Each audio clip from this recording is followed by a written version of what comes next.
ನರಸಿಂಹೋ ಅಖಿಲಾಜ್ಞಾನಮತಧ್ವಾಂತದಿವಾಕರಃ ಜೇಷ್ಯಮಿತಸಜ್ಞಾನಸುಖಶಕ್ತಿಭಯೋನಿಧಿಃ ವ್ಯಾಸಾಯ ಭವನಾಶಾಯ ಶ್ರೀಶಾಯ ಗುಣರಾಶಯೇ ಹೃದ್ಯಾಯ ಶುದ್ಧವಿದ್ಯಾಯ ಮಧ್ವಾಯ ಚ ನಮೋ ನಮಃ.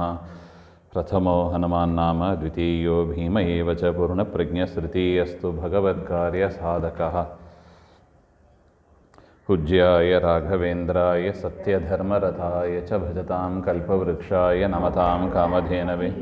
ದುರ್ವಾದಿಧ್ವಾಂತರವೇ ವೈಷ್ಣವೇಂದೀವರೆಂದವೇ ಶ್ರೀರಾಘವೇಂದ್ರಗುರವೇ ನಮೋ ಅತ್ಯಂತದಯಾಳವೇ. ಮೂಕೋಪಿ ಯತ್ಪ್ರಸಾದೇನ ಹಾಗೆ ಶ್ರೀ ಮೂಕೋಪಿ ಯತ್ಪ್ರಸಾದೇನ ಮುಕುಂದಶಯನಾಯತೆ ರಾಜರಾಜಾಯತೆ ರಿಕ್ತಃ ರಾಘವೇಂದ್ರಂ ತಮಾಶ್ರಯೇತ್. ಆಪಾದಮೌಲಿಪರ್ಯಂతం ಗುರುಣಾಮಾಕೃತಿಂ ಸ್ಮರೇತ್ ತೇನ ವಿಘ್ನಾಃ ಪ್ರಣಶ್ಯಂತಿ ಸಿದ್ಧ್ಯಂತಿ ಚ ಮನೋರಥಾಃ.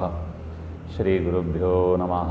ಸೃಷ್ಟಿಸ್ಥಿತ್ಯಪ್ಯಯೇಹ ನಿಯತಿದೃಶಿತಮೋ ಬಂಧಮೋಕ್ಷಾಶ್ಚ ಯಸ್ಮಾತ್ ಅಸ್ಯ ಶ್ರೀ ಬ್ರಹ್ಮರುದ್ರಪ್ರಭೃತಿಸುರನರದ್ವೀಷಶತ್ರುವಾತ್ಮಕಸ್ಯ ವಿಷ್ಣೋರ್ವ್ಯಸ್ತಾ ಸಮಸ್ತಾ ಸಕಲಗುಣನಿಧಿಃ ಸರ್ವದೋಷವ್ಯಪೇತಃ. ಪೂರ್ಣಾನಂದೋ ವ್ಯಯೋ ಯೋ ಗುರುರಪಿ ಪರಮಃ ಚಿಂತಯೇತ್ तं ಮಹಾಂತಂ. ಜನ್ಮಾದ್ಯಸ್ಯ ಯತೋನ್ಮಯಾದಿತರತಶ್ಚಾರ್ಥೇಷ್ವಭಿಜ್ಞಸ್ವರಾಟ್ ತೇನೇ ಬ್ರಹ್ಮಹೃದಾಯ ಆದಿಕವಯೇ ಮುಹ್ಯಂತಿ ಯಂ ಸೂರಯಃ. ತೇಜೋ ವಾರಿಮೃದಾಂ ಯಥಾ ವಿನಿಮಯೋ ಯತ್ರ ತ್ರಿಸರ್ಗೋ ಮೃಷಾ ಧಾಮ್ನಾ ಸ್ವೇನ ಸದಾ ನಿರಸ್ತಕುಹಕಂ ಸತ್ಯಂ ಪರಂ ಧೀಮಹಿ. ಯೋऽन्तಃ ಪ್ರವಿಶ್ಯ ಮಮ ವಾಚಮಿಮಾಂ ಪ್ರಸುಪ್ತಾಂ ಸಂಜೀವಯತ್ಯಖಿಲಶಕ್ತಿಧರಸ್ವಧಾಮ್ನಾ ನ್ಯಾಂ ಚ ಹಸ್ತಚರಣಶ್ರವಣತ್ವಗಾದೀನ್ ಪ್ರಾಣಾನ್ನಮೋ ಭಗವತೆ ಪುರುಷಾಯ ತುಭ್ಯಂ. ಶ್ರವಣಂ ಕೀರ್ತನಂ ವಿಷ್ಣೋಃ ಸ್ಮರಣಂ ಪಾದಸೇವನಂ ಅರ್ಚನಂ ವಂದನಂ ದಾಸ್ಯಂ ಸಖ್ಯಮಾತ್ಮನಿವೇದನಂ. ಶ್ರೀಗುರುಭ್ಯೋ ನಮಃ. ಹರಿ ಓಂ. ಸ್ವಸ್ತ್ಯಸ್ತು. ರಾಜೋವಾಚ ಪ್ರಿಯವ್ರತೋ ಭಾಗವತ ಆತ್ಮರಾಮಃ ಕಥಂ ಮುನೇ ಗೃಹೇ ಅರಮತ ಯನ್ಮೂಲಃ ಕರ್ಮಬಂಧಃ ಪರಾಭವಃ. ನನೂನಂ ಮುಕ್ತಸಂಗಾನಾಂ ತಾದೃಶಾನಾಂ ಮಹಾಮುನೆ ಗೃಹೇಷು ಅಭಿನಿವೇಶೋಯಂ ಪುಂಸಾಂ ಭವಿತುಮರ್ಹತಿ. ಮಹತಾಂ ಖಲು ವಿಪ್ರರ್ಷೆ ಉತ್ತಮಶ್ಲೋಕಪಾದಯೋಃ ಛಾಯಾ ನಿರ್ವೃತ್ತಚಿತ್ತಾನಾಂ ನ ಕುಟುಂಬೇ ಸ್ಪೃಹಾಮತಿಃ. ಸಂಶಯೋಯಂ ಮಹಾನ್ ಬ್ರಹ್ಮನ್ ಧಾರಾಗಾರಸುತಾದಿಷು ಸಕ್ತಸ್ಯ ಯತ್ ಸಿದ್ಧಿರಭೂತ್ ಕೃಷ್ಣೇ ಚ ಮತಿರಚ್ಯುತ. ಸ್ವಯಂಭುವ ಮನುವಿನ ಮತ್ತೊಂದು ಮಗ ಉತ್ಥಾನಪಾದ, ಪ್ರಿಯವ್ರತ, ಹಾಗೆಂತ ಇಬ್ಬರು ಮಕ್ಕಳು. ಅವರಲ್ಲಿ ಉತ್ಥಾನಪಾದನ ಚರಿತ್ರೆ, ಅವರ ವಂಶಾದನೆಲ್ಲ ನೀನೇ ನೋಡಿದ್ದೀವಿ. ಇವತ್ತು ಪ್ರಿಯವ್ರತ ಮತ್ತೊಂದು ಮಗ, ಸ್ವಯಂಭುವ ಮನುವಿನ ಮತ್ತೊಂದು ಮಗ ಪ್ರಿಯವ್ರತ ಹಾಗೆ ಅಂತ ನೋಡಿ. ಅವರ ಹೆಸರೇ ಹೇಳಿದಂತೆ ಪ್ರಿಯವ್ರತ. ವ್ರತಗಳು ಅಂದರೆ ಅವರಿಗೆ ಭಾರಿ ಪ್ರಿಯ. ಯಾಕೆ ಅವರಿಗೆ ಯಾಕೆ ಹಾಗಾಯಿತು? ಹಾಗೆ ಅಂದರೆ ಪ್ರಿಯವ್ರತಃ ಪರಮಭಾಗವತಃ ನಾರದಸ್ಯ ಚರಣೋಪಸೇವೆಯ ಅಂತ ಬರೀತಾರೆ. ಅಂದರೆ ಅವರು ನಾರದರ ಶಿಷ್ಯರಂತೆ ಪ್ರಿಯವ್ರತರು. ನಾರದರಿಂದ ಉಪದೇಶಗಳನ್ನು ಪಡೆದು ಅವರು ಆ ರೀತಿಯಾಗಿ ಪರಿವರ್ತನೆ ಹೊಂದಿದ್ದಾರೆ ನೋಡಿ. ಆ ಉತ್ಥಾನಪಾದನ ಚರಿತ್ರೆಯಲ್ಲಿ ಧ್ರುವನನ್ನು ಉದ್ಧಾರ ಮಾಡಿದ್ದು, ಉತ್ಥಾನಪಾದನನ್ನು ಉದ್ಧಾರ ಮಾಡಿದ್ದು ನಾರದರು.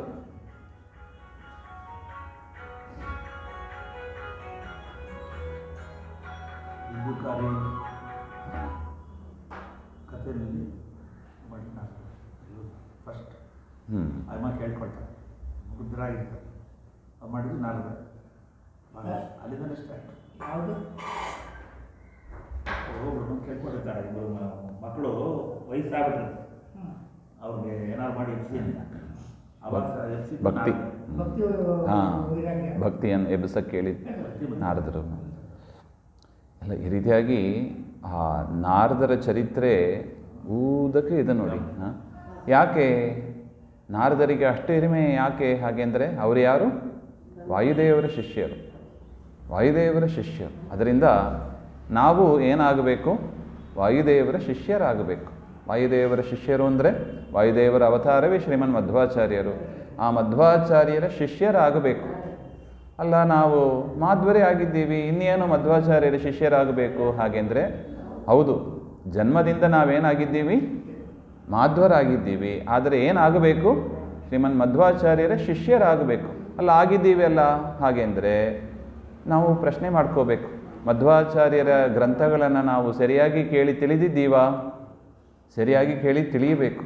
ಅವರ ಸಿದ್ಧಾಂತ ಏನು ಅದನ್ನು ನಾವು ಅರಗಿಸಿಕೊಳ್ಳಬೇಕು. ಬರೀ ಪಾರಾಯಣ ಅಲ್ಲ, ಅದನ್ನು ಸರಿಯಾಗಿ ಕೇಳಿ ಅರ್ಥ ಮಾಡಿಸಿಕೊಂಡು, ಯಾಕೆ ಹರಿಸರ್ವೋತ್ತಮ, ಬೇರೆಯವರು ಪರೀಕ್ಷೆ ಮಾಡಬೇಕು. ಬೇರೆಯವರು ಅಂದರೆ ಮಧ್ವಾಚಾರ್ಯರನ್ನಲ್ಲ, ನಾವು ತಿಳ್ಕೊಂಡದ್ದನ್ನು ನಮ್ಮನ್ನು ನಾವು ಪರೀಕ್ಷೆ ಮಾಡ್ಕೋಬೇಕು.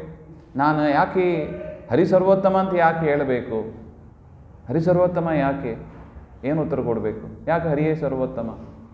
ಶಿವ ಇರ್ಬೋದು, ಬ್ರಹ್ಮ ಇರ್ಬೋದು, ಯಾಕೆ ಆಗಬಾರ್ದು? ಹಾಗೆ ಅಂತಲ್ಲ, ನಮ್ಮನ್ನು ಏನು ಮಾಡ್ಕೋಬೇಕು? ಇದನ್ನು ಸೆಲ್ಫ್ ವ್ಯಾಲಿಡೇಷನ್ ಅಂತ ಕರೀತಾರೆ.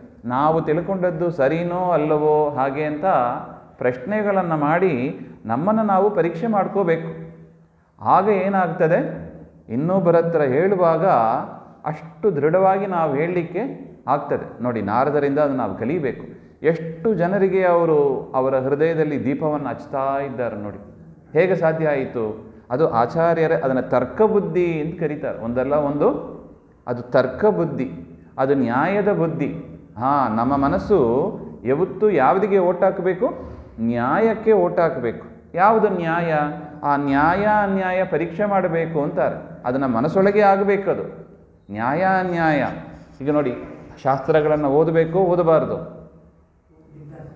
ಯಾವುದು ನ್ಯಾಯ? ಓದೋದು ಯಾಕೆ? ಯಾವುದು ಓದೋದೇ ನ್ಯಾಯ? ಯಾಕೆ? ಭೂಮಿ ಇರೋದೇ ಅದಕ್ಕೆ. ಭೂಮಿ ದೊಡ್ಡ ಸ್ಕೂಲ್ ಇದು. ಈ ಶರೀರ ಇರೋದೇ ಅದಕ್ಕೆ. ಈ ಶರೀರದಲ್ಲಿ ದೇವರು ಇಂದ್ರಿಯಗಳನ್ನು ಕೊಟ್ಟದ್ದೇ ಅದಕ್ಕೆ. ಯಾವುದಕ್ಕೆ? ಯಾವುದಕ್ಕೆ? ಶಾಸ್ತ್ರಗಳನ್ನು ಓದೋದಕ್ಕೆ. ಅದನ್ನು ಬಿಟ್ಟು ನಾವು ಬೇರೆದು ಮಾಡಿದರೆ ಈ ಶರೀರ ಕೊಟ್ಟದ್ದು ವ್ಯರ್ಥ ಆಗ್ತದೆ. ಅದರಿಂದ ಶರೀರವನ್ನು ನಾವು ವ್ಯರ್ಥ ಮಾಡಿಕೊಳ್ಳಬಾರದು. ಜಗನ್ನಾಥದಾಸರು ಹೇಳ್ತಾರೆ ನೋಡಿ, ಸಾಧನ ಶರೀರವಿದು ನೀ ದಯದಿ ಕೊಟ್ಟದ್ದು ಸಾಧಾರಣವಲ್ಲ ಸಾಧುಪ್ರಿಯನೇ ಹಾಗೆ ಅಂತ. ಅದರಿಂದ ಸಾಧು ಜನರಿಗೆ ಅತೀ ಪ್ರಿಯರಾದವರು ಆ ಮುಖ್ಯಪ್ರಾಣದೇವರು. ಅವರ ಶಾಸ್ತ್ರವನ್ನು ಅವಲಂಬಿಸಿದವರು ಯಾರು? ನಾರದರು ಹಾಗೆ ಅಂತ. ಅದರಿಂದ ನಾವು ಎಲ್ಲೆಲ್ಲಿ ನಾರದರ ಚಿಂತನೆಯನ್ನು ನಾವು ಕೇಳಿ ಬರ್ತದೆ, ಅಲ್ಲಿ ಎಲ್ಲ ಯಾರು ಚಿಂತನೆ ಮಾಡಬೇಕು? ಅವರ ಗುರುಗಳಾದ ವಾಯುದೇವರ ಚಿಂತನೆಯನ್ನು ಮಾಡಬೇಕು. ಅವರ ಗುರುಗಳಾದ ವೇದವ್ಯಾಸರ ಚಿಂತನೆಯನ್ನು ನಾವು ಮರೆಯಬಾರದು ಹಾಗೆ ಅಂತ. ಈ ರೀತಿಯಾಗಿ ಪ್ರಿಯವ್ರತ ಅವನೇನಾದ? ಪರಮ ಭಾಗವತನಾದ. ಯಾಕೆ? ನಾರದರ ಮಾತನ್ನು ಕೇಳಿ ಅದನ್ನು ಆಚರಣೆ ಮಾಡಿದ ಹಾಗೆ ಅಂತ. ಅದರಿಂದ ನಾವು ಕೂಡ ಏನಾಗಬೇಕು? ನಮ್ಮ ಮಟ್ಟಕ್ಕೆ ಪರಮ ಭಾಗವತರಾಗಬೇಕು. ನಾವು ಕೂಡ ಏನಾಗಬೇಕು? ಇದೇ ನಮ್ಮದು ಜೀವನದ ಗುರಿ. ನಾನೇನಾಗಬೇಕು? ನಾನು ಮಕ್ಕಳ ಹತ್ರ ಕೇಳಿದರೆ ಹೇಳ್ತಾರೆ ನೋಡಿ, ನೀನೇನಾಗಬೇಕು? ಯಾರೋ ಒಬ್ಬರು ಹೇಳ್ತಾರ ನೋಡಿ, ನಾನು ಪರಮ ಭಾಗವತನಾಗಬೇಕು. ಇಂಜಿನಿಯರ್ ಆಗಬೇಕು, ಡಾಕ್ಟರ್ ಅಲ್ಲ, ಪರಮ ಭಾಗವತ ಯಾರಾಗಬೇಕು? ನೋಡಿ, ನಾರದರ ವಾಯುದೇವರ ಶಿಷ್ಯರು ಅಂದರೆ ಇದು ಏನಾಗಬೇಕು? ಪರಮ ಭಾಗವತರಾಗಬೇಕು.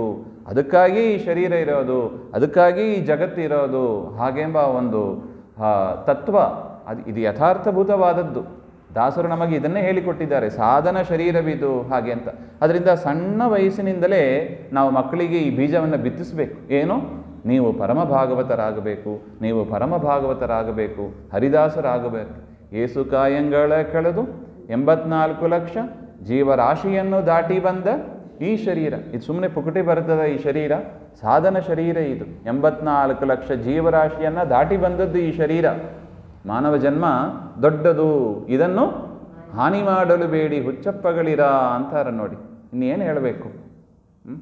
ಅದರಿಂದ ಈ ಶರೀರವನ್ನು ದೇವರು ಎಲ್ಲ ರಿಸೋರ್ಸ್ ಕೊಟ್ಟಿದ್ದಾನೆ, ನಮಗೆ ಎಲ್ಲವನ್ನು ಸೌಲಭ್ಯಗಳನ್ನು ಕೊಟ್ಟಿದ್ದಾನೆ. ಅದನ್ನು ಉಪಯೋಗಿಸಿ ದೇವರನ್ನು ಹೇಗೆ ತಿಳಿಯೋದು, ಹೇಗೆ ಪರಮ ಭಾಗವತರಾಗೋದು, ಇದು ನಮ್ಮ ಗುರಿಯಾಗಿರಬೇಕು. ನೋಡಿ, ಆ ರಾಜಪುತ್ರನಾದ ಪ್ರಿಯವ್ರತ ನಾರದರ ಚರಣ ಸೇವೆಯಿಂದ ಅವನು ಪರಮ ಭಾಗವತನಾದ. ಅದರಿಂದ ಅವನಿಗೇನು ಅನ್ನಿಸ್ತು?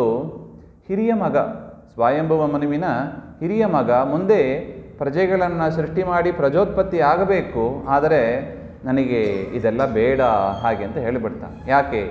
ಈ ಮದುವೆ ಮಾಡಿಕೊಳ್ಳೋದು, ಮಕ್ಕಳನ್ನು ಪಡೆಯೋದು, ಇದೆಲ್ಲ ಏನು ಬಂಧನ ಇದು. ಆ ಜಂಜಾಟದಲ್ಲಿ ನಾನು ಸಿಗೋದು ಬೇಡ. ನಾರದರು ನೋಡಿ ಹೇಗೆ ಸನ್ಯಾಸಿಯಾಗಿದ್ದಾರೆ, ನಮ್ಮ ಗುರುಗಳು ಹಾಗೇ ಇದ್ದಾರೆ, ಅದರಿಂದ ನಾನು ಕೂಡ ಹಾಗೇ ಇರ್ತೇನೆ. ನನಗೆ ರಾಜ್ಯ ಗೀಜ್ಯ ಯಾವುದು ಬೇಡ, ರಾಜ್ಯ ಬೇಡ, ಕೋಶ ಬೇಡ, ಹೆಂಡತಿ ಮಕ್ಕಳು ಬೇಡ, ಇದೆಲ್ಲ ಬಂಧನಕ್ಕೆ ಕಾರಣ ಹಾಗೆ ಅಂತ ಅವನು ರಿವರ್ಸ್ ಹೊಡೆದ. ಆಗ ಏನಾಯಿತು, ಬ್ರಹ್ಮದೇವರು ಅಲ್ಲಿಗೆ ಬಂದರಂತೆ. ಹಂಸಯಾನೇ ಪಿತರಂ ಭಗವಂತಂ ಹಿರಣ್ಯಗರ್ಭಂ ಉಪಲಭಮಾನಃ ಸಹಸೈವ ಸಹ ಪಿತಾಪುತ್ರಾಭ್ಯಾಂ ಅವಹಿತಾಂಜಲಿ ನೃಪತಸ್ಥೆ. ಹಂಸವಾಹನದಲ್ಲಿ ಕುಳಿತು ಬ್ರಹ್ಮದೇವರು ಅಲ್ಲಿಗೆ ಬಂದು ಹೇಳ್ತಾರೆ, ನೋಡಪ್ಪ, ನೀನು ಯಾಕೆ ಹೆಂಗೆ ಹೇಳ್ತೀಯ? ನೀನು ಹುಟ್ಟಿದ್ದು ರಾಜನ ಮಗ, ರಾಜನಾಗಿ ನೀನು ಕರ್ತವ್ಯ ಏನು ಮಾಡಬೇಕು? ರಾಜ್ಯ ಪರಿಪಾಲನೆ ಮಾಡಬೇಕು. ಅದನ್ನು ಬಿಟ್ಟು, ಅದೇ ನಿನಗೆ ವಿಹಿತವಾದದ್ದು. ಅದನ್ನು ಬಿಟ್ಟು ನೀನು ಸನ್ಯಾಸ ತಗೋತೀನಿ ಹಾಗೆಂದರೆ ಸನ್ಯಾಸ ತಗೊಳ್ಳಿಕ್ಕೆ ನೀನು ಬಂದವನಲ್ಲ. ಅದರರ್ಥ ಸನ್ಯಾಸ ಬೇಡ ಅಲ್ಲ. ನೀನೇನು ಮಾಡಬೇಕು? ನೀನು ಆಮೇಲೆ ತಗೋ, ಫಸ್ಟು ನೀನು ಏನು ಮಾಡಬೇಕು? ರಾಜ್ಯ ಪರಿಪಾಲನೆ ಮಾಡಿ, ಸಂತಾನ ಉತ್ಪತ್ತಿ ಮಾಡಿ, ಸೃಷ್ಟಿಕಾಲ ಇದು, ಪ್ರಜೆಗಳ ಉತ್ಪತ್ತಿ ಆಗಬೇಕಾಗಿದೆ. ಅದರಿಂದ ನೀನು ಮೊದಲೇ ನೋಡಿ, ಬ್ರಹ್ಮದೇವರಿಗೆ ಮೊದಲಿಂದಲೇ ಇದು. ಸನಕಾದಿಗಳು ಅವರು ತಾವು ಮೊದಲು ತಮ್ಮ ಮಕ್ಕಳು ಹಾಗೆ ಹೇಳಿದರು, ನಾವು ಮದುವೆ ಮಾಡ್ಕೊಳ್ಳಲ್ಲ, ಸನ್ಯಾಸಿಗಳಾಗ್ಬಿಡ್ತೀವಿ ಅಂತ ಅವರು ಹೇಳಿದರು. ಏನು ಮಾಡೋದು ಅಂತ. ಅದರಿಂದ ಯಾರಾದರೂ ಸನ್ಯಾಸ ಅಂದರೆ ಬ್ರಹ್ಮದೇವರು ಬಂದ್ಬಿಡ್ತಾರೆ. ಪ್ರಿಯವರತರ ಹತ್ರ ಬಂದು ಹೇಳ್ತಾರೆ ನೋಡಿ, ನೀನು ತೊಗೊಂಡ್ಬಿಟ್ರೆ ಇದು ಸರಿ ಹೋಗೋದಿಲ್ಲ. ಅಹಂಬವಸ್ತೆ ತತಯೇಶ ಮಹರ್ಷಿ ವಹಾಮ ಸರ್ವೇ ವಿವಶ ಯಸ್ಯದಿಷ್ಟಂ. ನೋಡಪ್ಪ, ನಾವೆಲ್ಲರೂ ಏನು ಪರಮಾತ್ಮನ ಪ್ರೇರಣೆಯಂತೆ ಮಾಡುವವರು, ಪರಮಾತ್ಮನ ವಶದಲ್ಲಿ ಇರುವವರು. ಸರ್ವೇ ವಿವಶಾಹ ಅಂತ ಹೇಳ್ತಾರೆ. ನಾವೆಲ್ಲರೂ ಪರಮಾತ್ಮನ ವಶದಲ್ಲಿ ಇರುವವರು. ನಾನು ಇರ್ಬೋದು, ಬ್ರಹ್ಮದೇವರು ಇರ್ಬೋದು, ನಾನಂದ್ರೆ ಬ್ರಹ್ಮದೇವರು, ರುದ್ರದೇವರು ಇರ್ಬೋದು, ಎಲ್ಲರೂ ಕೂಡ ಏನು ಪರಮಾತ್ಮನ ವಶದಲ್ಲಿ ಇರುವವರು. ಅದರಿಂದ ದೇವರು ಏನು ನಮ್ಮನ್ನು ಪ್ರೇರಣೆ ಮಾಡ್ತಾನೆ ಆ ಪ್ರಕಾರ ಮಾಡಬೇಕು. ನೀನು ಕರ್ಮಯೋಗಿ ಆಗಬೇಕು ಅಂತ ದೇವರ ಇಚ್ಛೆ, ನೀನು ಕರ್ಮಯೋಗಿ ಆಗಬೇಕು ಅಂತ ದೇವರ ಇಚ್ಛೆ. ಅದಕ್ಕೆ ವಿರುದ್ಧವಾಗಿ ನೀನು ಹೋಗಲಾರಿ, ನಿನಗೆ ಆಗ್ಲಿಕ್ಕೆ ಸಾಧ್ಯ ಇಲ್ಲ. ಮತ್ತು ಇದೇ ಪ್ರಶ್ನೆ ಸನಕಾದಿಗಳಿಗೆ ಯಾಕೆ ಹೇಳಿಲ್ಲ ಬ್ರಹ್ಮದೇವರು ಹಾಗೆ ಅಂತ ಒಂದು ಪ್ರಶ್ನೆ ಬರುತ್ತದೆ. ಆದರೆ ಅಲ್ಲಿ ಪರಮಾತ್ಮನ ಇಚ್ಛೆ ಏನಿತ್ತು? ಅವರು ಸನ್ಯಾಸಿಗಳಾಗಬೇಕು ಅಂತ ಪರಮಾತ್ಮನ ಇಚ್ಛೆ. ಅದನ್ನು ಅರಿತವರಾಗಿ ಬ್ರಹ್ಮದೇವರು ಏನು ಮಾತಾಡ್ಲಿಕ್ಕೆ ಹೋಗಿಲ್ಲ. ಹಾಗೆ ಇತ್ತು. ಏನಲ್ಲ, ಸರಿಗಿತ್ತು. ಆದರೆ ಇಲ್ಲಿ ಹಾಗಿಲ್ಲ ನೋಡಿ. ಇಲ್ಲಿ ಹಾಗಿಲ್ಲ, ಇಲ್ಲಿ ಪರಮಾತ್ಮನ ಇಚ್ಛೆ. ಅದರಿಂದ ಪರಮಾತ್ಮನ ಇಚ್ಛೆಯನ್ನು ಅರಿತವರು ಯಾರು? ಬ್ರಹ್ಮದೇವರು. ಅದಕ್ಕೆ ಅವರು ಜಗದ್ಗುರುಗಳು. ಯಾರು ಹೇಗೆ ಏನು ಮಾಡಬೇಕು ಎಲ್ಲ ಗೊತ್ತಿದೆ. ಅದಕ್ಕೆ ಬ್ರಹ್ಮಲಿಪಿ ಅಂತ ಹೇಳ್ತಾರೆ. ನಮ್ಮ ಹಣೆ ಬರೆದವರು ಯಾರು? ಬ್ರಹ್ಮಲಿಪಿ. ಬ್ರಹ್ಮದೇವರಿಗೆ ಗೊತ್ತಿದೆ ಯಾರು ಏನು ಯಾವಾಗ ಏನು ಮಾಡಬೇಕು. ಪರಮಾತ್ಮನ ಇಚ್ಛೆಯನ್ನು ಅರಿತು ಮೊದಲೇ ಬರೆದು ಕಳಿಸಿಬಿಟ್ಟಿದ್ದಾರೆ. ಅದ್ರ ತಕ್ಕಂತೆ ನಾವು ಮಾಡ್ತೀವಿ ಅಷ್ಟೇ. ಅದರಿಂದ ಗೃಹಸ್ಥಾಶ್ರಮ ಅದು ಕಳಪೆ ಅಂತ ನೀನು ತಿಳಿಬೇಡ. ಅನೇಕ ಜ್ಞಾನಿಗಳು ಗೃಹಸ್ಥಾಶ್ರಮಿಗಳಾಗಿ ಇದ್ದು ಮೋಕ್ಷವನ್ನು ಪಡೆದವರು ಇದ್ದಾರೆ. ಅದರಿಂದ ನೀನು ಚಿಂತಿಸಬೇಡ. ಆದರೆ ಏನಿರಬೇಕು? ಗೃಹಸ್ಥನಾಗಿದ್ದರಾಗಲೂ ಕೂಡ ಜಿತೇಂದ್ರಿಯಸ್ಯ ಆತ್ಮರತೇರ್ಬುಧಸ್ಯ ಗೃಹಾಶ್ರಮ ಕಿನ್ನು ಕರೋತ್ಯವಧ್ಯಂ. ಏನು ದೋಷ ಇದೆ ಗೃಹಸ್ಥಾಶ್ರಮದಲ್ಲಿ? ಯಹ ಷಟ್ಸಪತ್ನಾನ್ ವಿಜಿಗೀಷಮಾನಃ ಗೃಹೇಶು ನಿರ್ವಿದ್ಯ ಯಥೇತ ಪೂರ್ವಂ. ಈ 6 ಶತ್ರುಗಳು ಇದ್ದಾರೆ ನೋಡಿ ನಮ್ಮದು. ಯಾರು 6 ಶತ್ರುಗಳು? ಅರಿಷಟ್ ವರ್ಗ. ಯಾರದು? ಕಾಮ, ಕ್ರೋಧ, ಲೋಭ, ಮೋಹ, ಮದ, ಮತ್ಸರ ಹಾಗೆ ಅಂತ. ಈ ಅರಿಷಟ್ ವರ್ಗವನ್ನು ಯಾರು ಗೆದ್ದಿದ್ದಾರೆ ಅವರಿಗೆ ಮೋಕ್ಷವೇ, ಅವರಿಗೆ ಜ್ಞಾನ, ಅವರಿಗೆ ಭಕ್ತಿ. ಅರಿಷಡ್ ವರ್ಗವನ್ನು ಗೆದ್ದವರಿಗೆ ಜ್ಞಾನ, ಅರಿಷಡ್ ವರ್ಗವನ್ನು ಗೆದ್ದವರಿಗೆ ಜ್ಞಾನ ಉಳ್ಳವರಿಗೆ ಭಕ್ತಿ. ಇದು ದೇವರ ನಿಯಮ. ಅದು ಸನ್ಯಾಸಿಗಳಾಗಿದ್ದರೇನೋ ಗೃಹಸ್ಥಾಶ್ರಮಿಗಳಾಗಿದ್ದರೇನೋ ಆಶ್ರಮ ಸಾಧನೆಗೆ ಅಡ್ಡಿ ಬರೋದಿಲ್ಲ ಹಾಗೆ ಅಂತ ಬ್ರಹ್ಮದೇವರು ಹೇಳ್ತಾ ಇದ್ದಾರೆ. ಇಷ್ಟು ಹೇಳಿದ ಮೇಲೆ ಭಾಡಂ ಇತಿ ಸಬಹುಮಾನಂ ಉವಾಹ. ಬ್ರಹ್ಮದೇವರು ಹೇಳಿದ ಮೇಲೆ ಆಯಿತು ಅಂತ ಒಪ್ಕೋತಾರೆ. ಯಾರು? ಪ್ರಿಯವ್ರತರು ಮದುವೆಯನ್ನು ಮಾಡ್ಕೋತಾರೆ.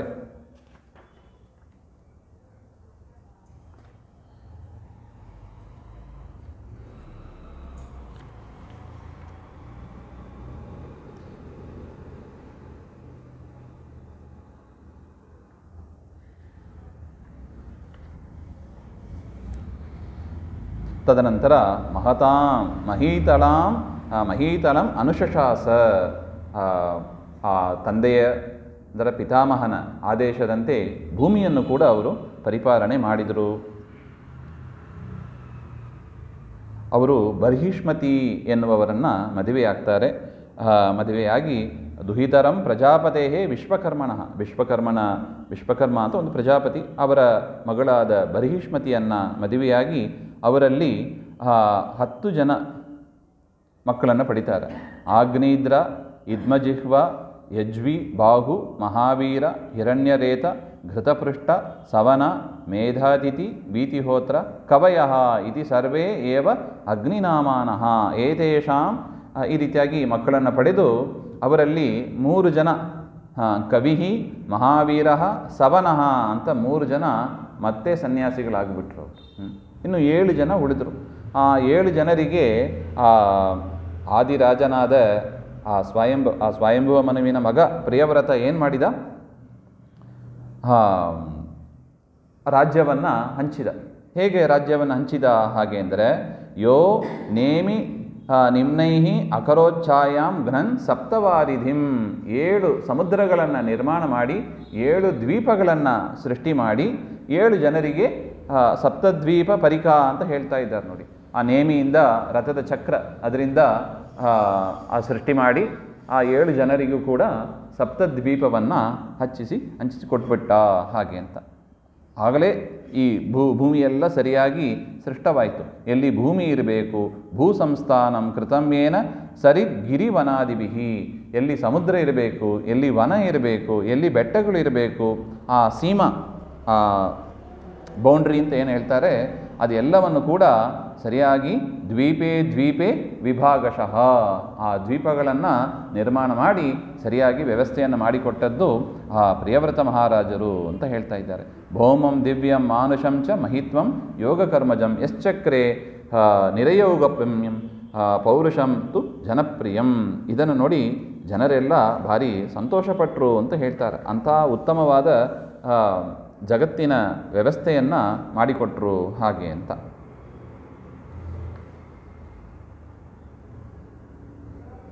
ತದನಂತರ ಆಗ್ನೇದ್ರ, ಆ ಪ್ರಿಯವ್ರತನ ಮೊದಲನೇ ಮಗ ಆಗ್ನೇದ್ರ, ಅವರು ಜಂಬೂದ್ವೀಪ, ನಾವೇನಿರತಕ್ಕದ್ದು ಇದು ಜಂಬೂದ್ವೀಪ ಅಂತ ಕರೀತಾರೆ, ಆ ಜಂಬೂದ್ವೀಪದ ರಾಜನಾಗಿ ಇದ್ದ ಅವನು ಆಗ್ನೇದ್ರ. ಅವರು ಪೂರ್ವಚಿತ್ತಿ ಎನ್ನುವ ಅಪ್ಸರಸ್ಸನ್ನು ಮದುವೆಯಾಗ್ತಾರೆ. ಅವರಲ್ಲಿ 9 ಜನ ಮಕ್ಕಳು ಹುಟ್ಟುತ್ತಾರೆ. ನಾಭಿ, ಕಿಂಪುರುಷಃ, ಹರಿವರ್ಷ, ಇಲಾವೃತ, ರಮ್ಯಕ, ಹಿರಣ್ಮಯ, ಕುರು, ಭದ್ರಾಶ್ವ, ಕೇತುಮಾಲಾ ಸಂಜ್ಞಾನ್ ನವಾ ಜನಯತ್ ಸಾ ಸೂತ್ವಾತು ಪುತ್ರಾನ್ ಹಾಗೆ ಅಂತ. ಈ ರೀತಿಯಾಗಿ 9 ಜನ ಮಕ್ಕಳನ್ನು ಕೊಡ್ತಾರೆ. ಆ ಆಗ್ನೇದ್ರನ ಮಗನೇ ನಾಭಿರಾಜ ಹಾಗೆ ಅಂತ ಹೇಳ್ತಾ ಇದ್ದಾರೆ. ಆ ನಾಭಿರಾಜನು ಕೂಡ ಮೇರುದೇವಿ ಅವರನ್ನು ಮದುವೆಯಾಗಿ ಶ್ರೇಷ್ಠವಾದ ಯಜ್ಞವನ್ನು ಮಾಡ್ತಾ ಇದ್ದಾರೆ. ಮಗ ಬೇಕು ಹಾಗೆ ಅಂತ. ಆತ್ಮಜೋ ಮಯಾ ಸದೃಶೋ ಭೂಯಾತಿಥಿ ಮಮಾಹಮೇವ ಅಭಿರೂಪ. ಆಗ ಆ ನಾಭಿರಾಜ ಯಜ್ಞ ಮಾಡಿದಾಗ ಸಂತಾನ ಬೇಕು ಅಂತ ಪರಮಾತ್ಮ ಪ್ರತ್ಯಕ್ಷನಾದನಂತೆ. ಪರಮಾತ್ಮ ಪ್ರತ್ಯಕ್ಷನಾಗಿ ಕೇಳ್ತಾನೆ ಏನು ಬೇಕು ಹಾಗೆ ಅಂತ. ಆಗ ಋಷಿಗಳೆಲ್ಲ ಆ ಯಜ್ಞವನ್ನು ಮಾಡಿಸಿದ ಋಷಿಗಳು ದೇವರಲ್ಲಿ ಪ್ರಾರ್ಥನೆ ಮಾಡಿದರಂತೆ, ಈ ನಾಭಿರಾಜನಿಗೆ ನಿಮಗೆ ಸದೃಶನಾದ ಒಂದು ಮಗ ಬೇಕು ಹಾಗೆ ಅಂತ. ದೇವರು ಯೋಚನೆ ಮಾಡಿದ, ನನಗೆ ಸದೃಶನಾದ ಮಗ ಅಂದರೆ ಯಾರು? ನನಗೆ ಸದೃಶ ಯಾರು? ನಾನೇ. ನನಗೆ ಸದೃಶನಾದ ಮತ್ತೊಂದು ವ್ಯಕ್ತಿ ಇಲ್ಲ ಹಾಗೆ ಅಂತ ಹೇಳಿ ಬ್ರಹ್ಮವಾದೋ ನ ಮೃಷಾ ಭವಿತುಮರ್ಹತಿ, ಈ ಋಷಿಗಳ ಮಾತು ಸುಳ್ಳಾಗಬಾರದು. ಅದರಿಂದ ತತ ಆಗ್ನೇದ್ರೇಯ ಕ್ಷೇತ್ರೇ ಅಹಂ ಕಲೆಯ ಅವತರಿಷ್ಯಾಮಿ. ಅದರಿಂದ ಈ ನಾಭಿರಾಜನ ಮಡದಿಯಲ್ಲಿ ನಾನೇ ಒಂದು ರೂಪದಿಂದ ನಾನು ಅವತಾರ ಮಾಡ್ತೇನೆ ಅಂತ ಪರಮಾತ್ಮ ಅವರಿಗೆಲ್ಲ ವರವನ್ನು ಕೊಟ್ಟ.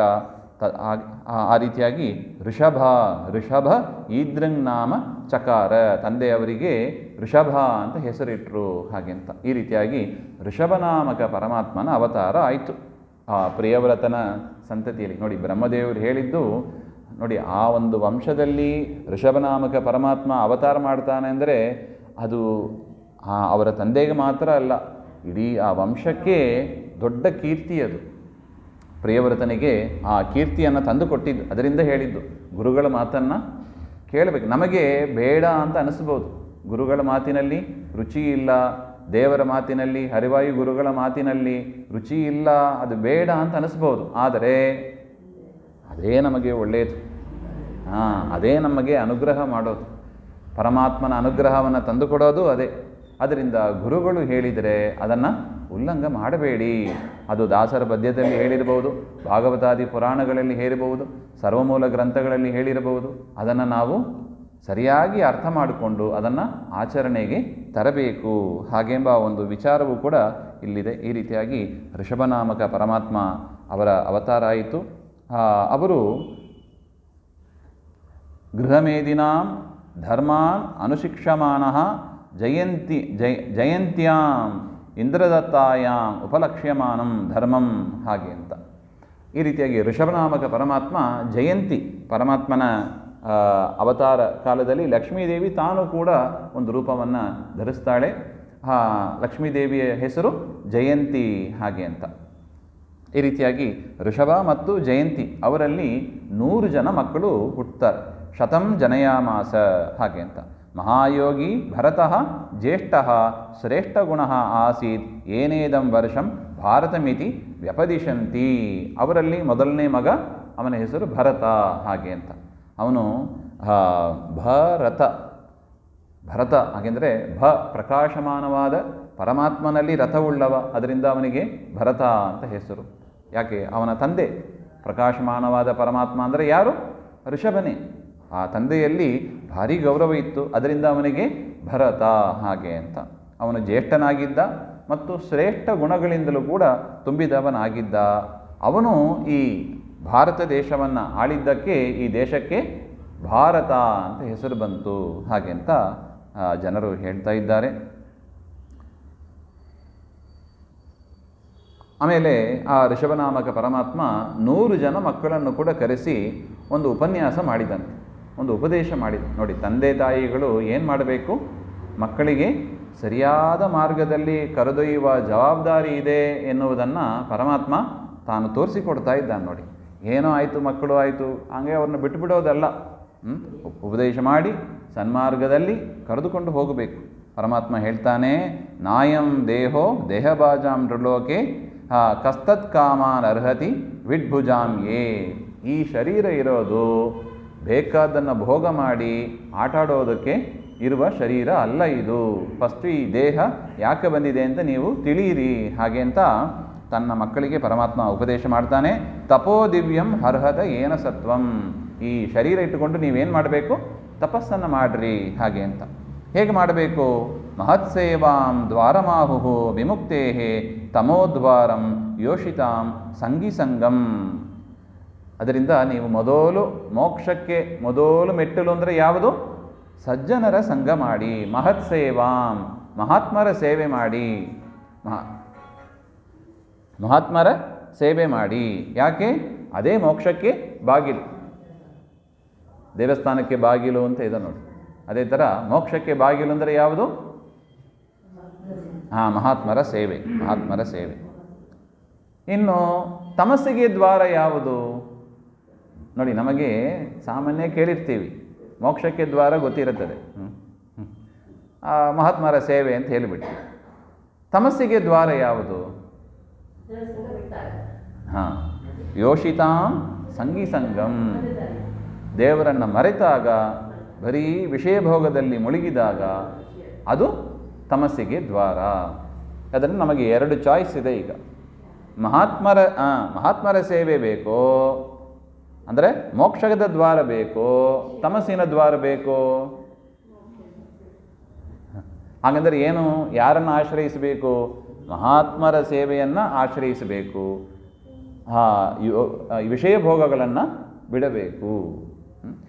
ಇದು ಹಿಡ್ಕೋಬೇಕು, ಇದನ್ನು ಬಿಡಬೇಕು. ಇದು ಪರಮಾತ್ಮ ಹೇಳಿದ ತತ್ವ, ತನ್ನ ಮಕ್ಕಳಿಗೆ ಹೇಳಿದ ವಿಚಾರ ಇದು.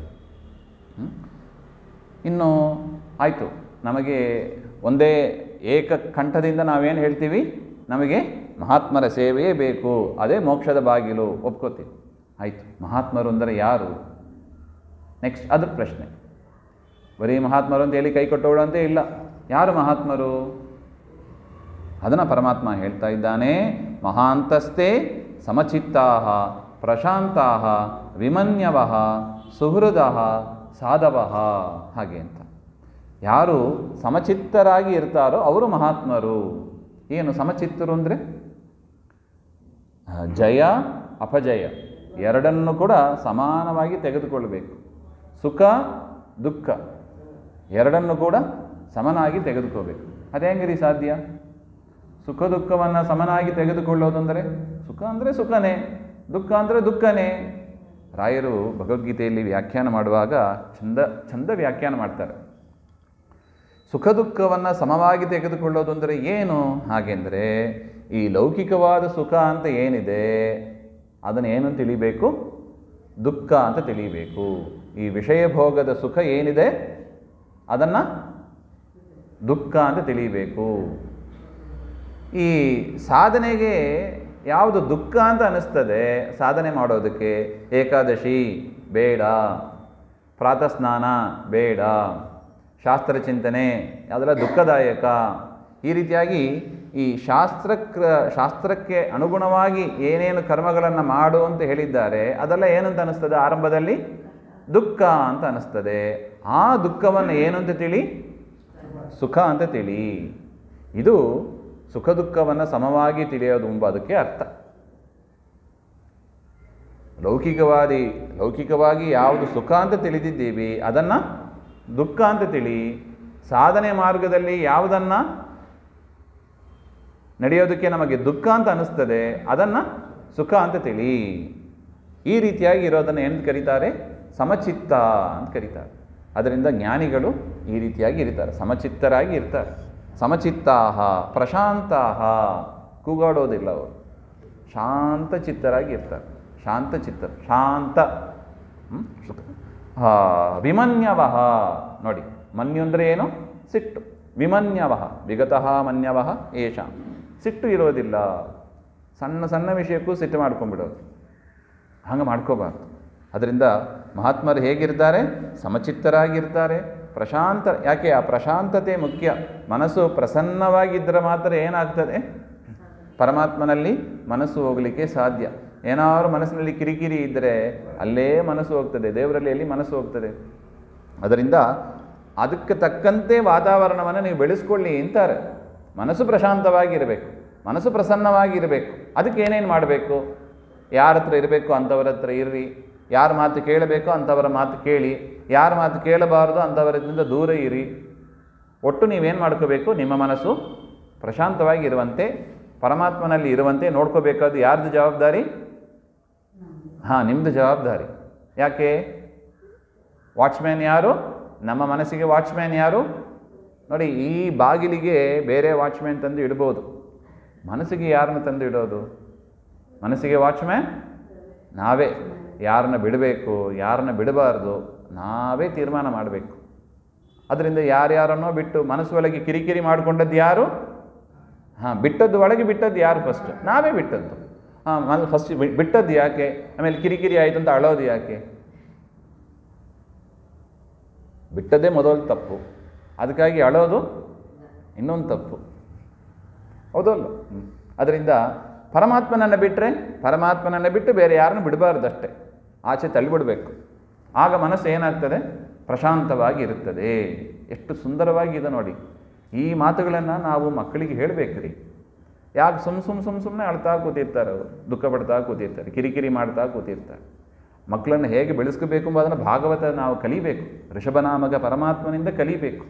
ಮಕ್ಕಳಿಗೆ ಏನು ಹೇಳಬೇಕು, ಮೊಮ್ಮಕ್ಕಳಿಗೆ ಏನು ಹೇಳಬೇಕು, ಎಷ್ಟು ಚಂದ ಹೇಳಿದ್ದಾನೆ ನೋಡಿ ನಮ್ಮ ಸ್ವಾಮಿ. ಮಹಾಂತಸ್ತೆ ಸಮಚಿತ್ತಾಹ ಪ್ರಶಾಂತಾಹ ವಿಮನ್ಯವಃ. ಸಿಟ್ಟು ಮಾಡ್ಕೋಬಾರ್ದು. ಯಾಕೆ? ಸಿಟ್ಟು ಯಾಕ್ರಿ ಮಾಡ್ಕೋಬಾರ್ದು? ಸಿಟ್ಟು ಯಾಕೆ ಮಾಡ್ಕೋಬಾರ್ದು? ಸಿಟ್ಟು ಮಾಡಿದಾಗ ಏನಾಗ್ತದೆ? ಮನಸ್ಸು, ರಕ್ತ ಸೈನ್ಸ್ ಹೇಳ್ತಾ ಇದೆ ನೋಡಿ, ಒಂದು ಕಡೆಯಿಂದ ಹರಿತಾ ಇರ್ತದೆ ಅಂತೆ ಬ್ಲಡ್. ಈ ರಕ್ತ ಒಂದು ಕಡೆಯಿಂದ ಒಂದು ಡೈರೆಕ್ಷನಲ್ಲಿ ಸಂಚಾರ ಮಾಡ್ತಾ ಇದೆ. ಈ ಸಿಟ್ಟು ಬಂದು BP ಜಾಸ್ತಿ ಆದರೆ ರಿವರ್ಸಲ್ಲಿ ಹರಿತಾ ಇರ್ತದಂತೆ. ಅದರಿಂದ ನಮ್ಮ ಶರೀರ ಅವಯವಗಳಿಗೆ ತೊಂದರೆಯಾಗೋದು ಅದರಿಂದ. ಹೌದಲ್ಲ? ನೀರು ನದಿಯಲ್ಲಿ ನೋಡಿ, ಒಂದು ಕಡೆ ಹರಿತಾ ಇದ್ದರೆ ಸರಿ, ಇದ್ದಕ್ಕಿದ್ದಾಗಿ ರಿವರ್ಸ್ ಬಂದುಬಿಟ್ರೆ ಈ ಕಡೆಯಿಂದ ಒಂದು ಬರ್ತಾ ಇದೆ, ಈ ಕಡೆಯಿಂದ ರಿವರ್ಸ್ ಬರ್ತಾ ಇದೆ, ಅಲ್ಲೋಲ ಕಲ್ಲೋಲ ಆಗಿಬಿಡುತ್ತೆ. ಹಂಗಾಗಬಾರ್ದು. ರಕ್ತ ಒಂದೇ ಕಡೆ ಹರಿಬೇಕು. ತಪ್ಪು ಮಾಡಿದ್ದು ಯಾರು? ಬೇರೆ ವ್ಯಕ್ತಿ. ನಮಗೆ ಸಿಟ್ಟು ಬಂದದ್ದು ನಮಗೆ. ತಪ್ಪು ಮಾಡಿದ್ದು ಯಾರು? ಬೇರೆಯವರು ಯಾರೋ ತಪ್ಪು ಮಾಡಿದ್ದಾರೆ. ಸಿಟ್ಟು ಬಂದದ್ದು ಯಾರಿಗೆ? ನಮಗೆ. ಶರೀರ ದಂಡ ಆಗೋದು ಯಾರಿಗೆ? ನಮಗೆ. ನೋಡಿ, ತಪ್ಪು ಮಾಡಿದ್ದು ಯಾರೋ, ಶಿಕ್ಷೆ ಅನುಭವಿಸೋದು ಯಾರು? ನಮ್ಮ ಶರೀರಕ್ಕೆ ಅದನ್ನು ಪ್ರವೇಶ ಮಾಡಿಸಿ ಸಿಟ್ಟು ಮಾಡಿಕೊಂಡು ಶರೀರದ ರಕ್ತ ಓಟವನ್ನು ಅವ್ಯವಸ್ಥೆ ಮಾಡಿಕೊಂಡು ಸ್ಟ್ರೆಸ್ ಮಾಡಿಕೊಂಡು ಎಲ್ಲ ಅವಯವಗಳನ್ನು ಹಾಳು ಮಾಡಿಕೊಂಡದ್ದು ಯಾರು? ಯಾಕೆ? ಯಾವ ಕೆಲಸ ಸರಿಗೆ ಮಾಡಿಲ್ಲ? ಯಾವ ಕೆಲಸ ಸರಿಗೆ ಮಾಡಿಲ್ಲ? ವಾಚ್ಮ್ಯಾನ್ ಕೆಲಸ ಸರಿಗೆ ಮಾಡಿಲ್ಲ. ನಾವು ಫಸ್ಟ್ ಏನು ಮಾಡಬೇಕು? ಹೇಗೆ ವಾಚ್ಮ್ಯಾನ್ ಆಗಬೇಕು ಅಂತ ಕಲಿಬೇಕು. ಭಾಗವತರು, ಪರಮ ಭಾಗವತರಾಗಬೇಕು ಅಂದರೆ ಏನು ಮಾಡಬೇಕು? ಮೊದಲು ಹೇಗೆ ಒಳ್ಳೆ ವಾಚ್ಮ್ಯಾನ್ ಆಗೋದು ನೋಡಿ ಕಲಿಬೇಕು. ಜಯ ವಿಜಯರನ್ನೆಲ್ಲ ನೋಡಿ ಕಲಿಬೇಕು. ಅದಕ್ಕೆ ಅವರ ಸ್ತೋತ್ರ ನಿತ್ಯದಲ್ಲಿ ಇದೆ. ಸ್ವಾಮಿ, ನನ್ನನ್ನು ವಾಚ್ಮ್ಯಾನ್ ಆಗಿ ಮಾಡಿಸಿದ್ಯಾ? ಸರಿಯಾಗಿ ಯಾರನ್ನು ಪ್ರವೇಶ ಮಾಡಿಸ್ಬೇಕು. ಮನಸ್ಸಿನಲ್ಲಿ ಯಾರ್ಯಾರೋ ಬಂದು ಬಿಡ್ತಾರೆ, ಅದರಿಂದಲೇ ಸಿಟ್ಟು. ಒಳಗೆ ಯಾಕೆ ತಂದದ್ದು? ಒಳಗೆ ಬಿಡಲೇಬಾರ್ದು. ಇಂಥ ವಿಚಾರಗಳನ್ನು ಯಾವುದು ನಮಗೆ ಸಿಟ್ಟು ಉತ್ಪಾದನೆ, ಈಗ ನಮಗೆ ಅನುಭವ ಬಂದಿದೆ ಯಾವುದರಿಂದ ಸಿಟ್ಟು ಬರುತ್ತದೆ, ಅದೆಲ್ಲ ನಮಗೆ ಒಂದು ಹಂತಕ್ಕೆ ಇದ್ದೀವಿ, ನಾವು ಬೆಳೆದಿದ್ದೀವಿ. ಅದರಿಂದ ಅಂಥದ್ದನ್ನೆಲ್ಲ ಫಿಲ್ಟರ್ ಮಾಡಿಬಿಡಬೇಕು, ಶೋಧಿಸಿಬಿಡಬೇಕು. ನೋಡಿ, ಫಿಲ್ಟ್ರ್ ಕಾನ್ಸೆಪ್ಟ್ ನಮಗೆ ಗೊತ್ತಿದೆಯಾ ಅಲ್ವ? ಕಾಫಿ ಫಿಲ್ಟ್ರು, ಆ ಫಿಲ್ಟ್ರು, ಈ ಫಿಲ್ಟ್ರು. ಫಸ್ಟ್ ಯಾವ ಫಿಲ್ಟ್ರ್ ಆಗಬೇಕು? ಮನಸ್ಸಿನ ಫಿಲ್ಟ್ರ್ ಮಾಡಬೇಕು. ಮನಸ್ಸಿನ ಫಿಲ್ಟರ್ ಮಾಡಲಿಕ್ಕೆ ಕಲೀರಿ ಅಂತ. ಇದು ಋಷಭನಾಮಕ ಪರಮಾತ್ಮ ಹೇಳುವ ವಿಚಾರ ಇದು. ಮಹಾಂತಸ್ತೆ ಸಮಚಿತ್ತಾ ಪ್ರಶಾಂತಾ ವಿಮನ್ಯವ ಸುಹೃದ. ಮನಸ್ಸು ಹೇಗಿರಬೇಕು? ಸುಹೃದ, ಇನ್ನೊಬ್ಬರಿಗೆ ಸ್ನೇಹಿತರಂತೆ ಇರಬೇಕು ಅಂತ. ಎಷ್ಟು ಚಂದ ಇದು ನೋಡಿ. ನಾವು ಫಸ್ಟ್ ನಮಗೆ ಸ್ನೇಹಿತರಾಗಬೇಕು. ನಮಗೆ ಬಿಡಬಾರ್ದನ್ನು ಬಿಟ್ಟು ಫಸ್ಟ್ ನಾವು ಶತ್ರುಗಳಾಗಿ ನಮಗೆ ಇದ್ದೀವಿ.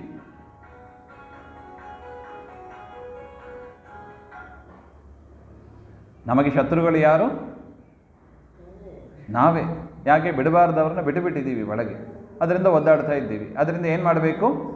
ನಾವು ನಮಗೆ ಸುಹೃದರಾಗಬೇಕು. ನಮಗೆ ನಾವು ಫಸ್ಟು ಫ್ರೆಂಡ್ ಆಗಬೇಕು. ನಮಗೆ ಮಾತ್ರ ಅಲ್ಲ, ಫಸ್ಟ್ ನಾವು ನಮಗೆ ಫ್ರೆಂಡ್ ಆಗಿಬಿಟ್ರೆ ಏನು ಹೇಳಬೇಕು, ಏನು ವಿಚಾರ ಮಾಡಬೇಕು, ಏನು ಮಾಡಬಾರ್ದು ಅಂತ ಹೇಳಿದ್ದನ್ನು ಮಾಡಬಾರ್ದು, ಮಾಡು ಅಂತ ಹೇಳಿದ್ದನ್ನು ಮಾಡಬೇಕು. ಆಗ ನಾವು ನಮಗೆ ಮಿತ್ರರಾಗ್ತೀವಿ. ನಮಗೆ ಮಾತ್ರ ಮಿತ್ರರಾಗೋದಿಲ್ಲ, ಸುತ್ತಮುತ್ತ ಇರುವ ಮನೆಯಲ್ಲಿ ಯಾರ್ಯಾರು ಇದ್ದಾರೋ, ತಂದೆ ತಾಯಿಗಳು ಇರ್ಬೋದು, ಸಣ್ಣ ಮಕ್ಕಳು ಇರ್ಬೋದು, ಎಲ್ಲರಿಗೂ ಕೂಡ ಈ ವಿಚಾರವನ್ನು, ಬಂಧು ಬಾಂಧವರು ಅಂತ ಯಾರ್ಯಾರು ಇದ್ದಾರೋ, ಕೆಲವರಿಗೆ ಬಂಧು ಬಾಂಧವರು ಅಂದರೆ ಅಲರ್ಜಿ, ಬೇಡವೇ, ತಂಟೆನೇ ಬೇಡಪ್ಪ, ಅವ್ರ ಪಾಡಿಗೆ ಅವರಿರಲಿ, ನಮ್ಮ ಪಾಡಿಗೆ ನಾವಿರೋಣ, ದೂರ ಇದ್ಬಿಡ. ಹಂಗಾಗಬಾರ್ದು. ದಾಸರು ಹೇಳ್ತಾರೆ ನೋಡಿ, ಬಂಧು ಬಳಗದಲ್ಲಿ ಜಗಳ ಆಡಬಾರದು, ಕೈ ಮೀರಿ ಹೋದ ಮಾತಿಗೆ ಮರುಗಬಾರದು ಎಂಬ ಪದ್ಯದಲ್ಲಿ ಹೇಳ್ತಾರೆ. ಬಂಧು ಬಾಂಧವಗಳಲ್ಲಿ ಏನು ಮಾಡಬಾರ್ದು? ಯಾಕೆ? ಇದು ಎಂಥ ಶರೀರ? ಸಾಧನ ಶರೀರ. ಸಾಧನೆ ಮಾಡಲಿಕ್ಕಿರೋದು, ಜಗಳ ಹಾಕೋದಕ್ಕಲ್ಲ. ಬಂಧು ಬಳಗಗಳಲ್ಲಿ ಜಗಳ ಆಡಬಾರ್ದು. ನಾವೆಲ್ಲ ಹೆಂಗೆ ಮಾಡಬೇಕು? ಒಂದು ಟೀಮ್ ಆಗಿ ನಾವು ಹೆಂಗೆ ವರ್ಕ್ ಮಾಡೋದು ನೋಡಬೇಕು. ವೈಷ್ಣವರು ಒಂದು ಟೀಮ್ ಅದು. ಯಾವತ್ತೂ ಕೆಲವು ಕೆಲಸಗಳನ್ನು ನಾವು ವೈಯಕ್ತಿಕವಾಗಿ ಮಾಡ್ಕೋಬೋದು, ಕೆಲವು ಕೆಲಸಗಳನ್ನು ವೈಯಕ್ತಿಕವಾಗಿ ಮಾಡಲಿಕ್ಕೆ ಬರೋದಿಲ್ಲ. ಏನು ಬೇಕು? ಸಾಮಾಜಿಕವಾಗಿಯೇ ಮಾಡಬೇಕು.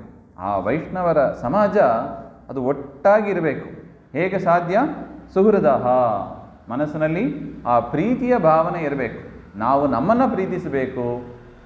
ನಾವು ನಮ್ಮನ್ನು ಎಷ್ಟು ಪ್ರೀತಿಸ್ತೀವೋ ಅದೇ ರೀತಿಯಾಗಿ ಬೇರೆಯವರನ್ನು ಕೂಡ ಪ್ರೀತಿಸಬೇಕು, ಅವರನ್ನು ಕೂಡ ಒಳ್ಳೆಯ ಮಾರ್ಗದಲ್ಲಿ ಕರೆದೊಯ್ಯಬೇಕು ಎಂಬ ಒಂದು ಕಳಕಳಿ ನಮ್ಮಲ್ಲಿ ಇರಬೇಕು. ಇದು ಪರಮಾತ್ಮ ತಿಳಿಸಿಕೊಡೋದು ಅಂತ ಹೇಳ್ತಾನೆ. ಈ ರೀತಿಯಾಗಿ ಪರಮಾತ್ಮ ಉಪದೇಶ ಮಾಡಿ ತನ್ನ ಮಗನಲ್ಲಿ ಜವಾಬ್ದಾರಿಯನ್ನು ಕೊಟ್ಟು ತಾನು ಕಾಡಿಗೆ ಹೋಗ್ತಾನೆ. ಅಲ್ಲಿ ಕಾಡಿಗಿಚ್ಚಿನಲ್ಲಿ ಅಂತರ್ಧಾನನಾಗ್ತಾನೆ. ಅಲ್ಲಿ ಕಾಡಿನಲ್ಲಿ ಇರುವಾಗಲೇ ದಿಗಂಬರನಾಗಿ ಇರ್ತಾನೆ. ಅದನ್ನು ನೋಡಿ ಒಂದು ದೊಡ್ಡ ಪಂಥವೇ ಬೆಳೆದೋಯ್ತು. ಜೈನರು ಅಂತ ನಾವೇನು ಕರಿತೀವಿ, ಅದಕ್ಕೆ ಮೂಲ ಪುರುಷ ಅಂದರೆ ಈ ಋಷಭನಾಮಕ ಪರಮಾತ್ಮನೇ. ಅವನಿಂದಲೇ ಆ ಜೈನ ಮತ ಅದು ಪರಮಾತ್ಮ ಉಪದೇಶ ಮಾಡಿ ಬಂದದ್ದಲ್ಲ. ಉಪದೇಶನೂ ಮಾಡ್ತಾನೆ, ಒಂದು ಅಸುರನಿಗೆ ಉಪದೇಶ ಮಾಡ್ತಾನೆ, ಅದನ್ನು ಅನುಸರಿಸಿ ಬಂದದ್ದು ಅಂತ. ಒಟ್ಟು ಆ ಒಂದು ಪಂಥ ಹುಟ್ಟಿತ್ತು. ಪರಮಾತ್ಮ ತಾನು ಕಾಡ್ಗಿಚ್ಚಿನಲ್ಲಿ ಹೋದ, ಅಲ್ಲಿ ಮರೆಯಾದ. ಅದರ ಜನರು ಏನು ತಿಳಿದರು, ಕಾಡ್ಗಿಚ್ಚಿನಲ್ಲಿ ದೇವರು ಸುಟ್ಟೋದ ಅಂತ ತಿಳಿದರು. ದೇವರು ಸುಟ್ಟೋದದ್ದಲ್ಲ, ಸುಟ್ಟೋಗುವ ಶರೀರ ಅಲ್ಲ ದೇವರದ್ದು, ದೇವರು ಮರೆಯಾದ ಹಾಗೆ ಅಂತ. ಅದಕ್ಕೆ ನೋಡಿ, ಅಸುರ ಜನ ಮೋಹಕ್ಕಾಗಿ ದೇವರು ಏನೇನು ಬೇಕೋ ಎಲ್ಲವನ್ನು ತಾನು ಮಾಡ್ತಾನೆ. ಅದನ್ನು ಸರಿಯಾಗಿ ನಾವು ಆಚಾರ್ಯರ ಮಾರ್ಗದಲ್ಲಿ ಅರ್ಥಕೋಬೇಕು ಹಾಗೆ ಅಂತ.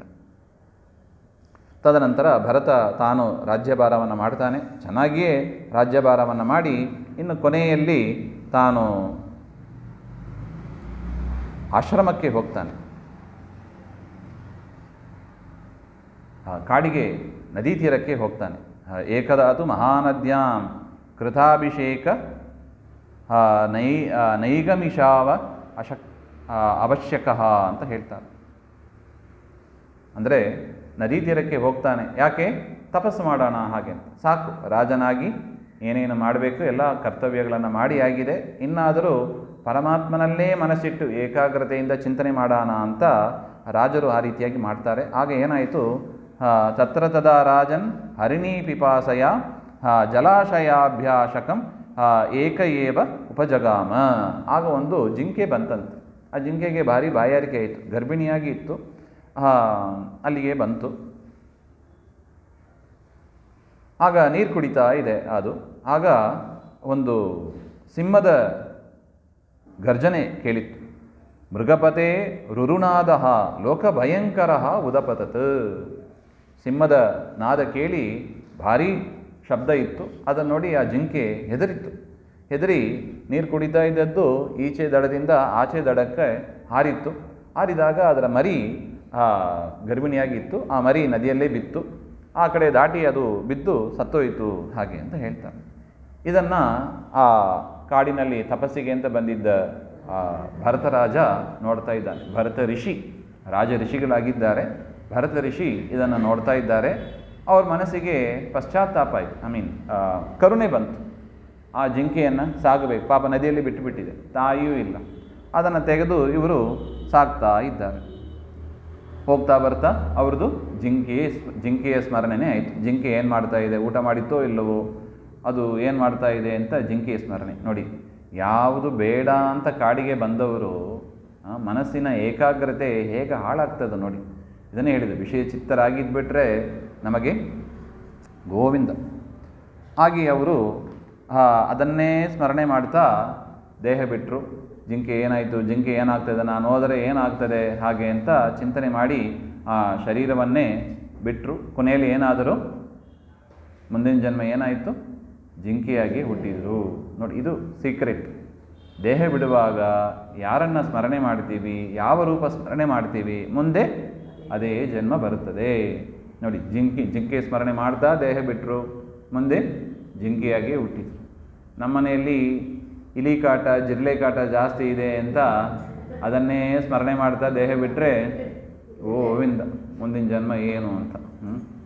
ಅದರಿಂದ ಸದಾ ದೇವರ ಸ್ಮರಣೆ ಇದ್ದರೆ ನಾವು ಸೇಫ್ ಝೋನಲ್ಲಿ ಇರ್ತೀವಿ. ದೇವರನ್ನು ಮರೆತರೆ ಡೇಂಜರ್ ಝೋನ್, ಅಪಾಯದ ಪ್ರಾಂತ್ಯದಲ್ಲಿ ನಾವು ಇರ್ತೀವಿ ಹಾಗೆ ಅಂತ ಭಾಗವತ ಕೊಡುವ ಎಚ್ಚರ ಇದು.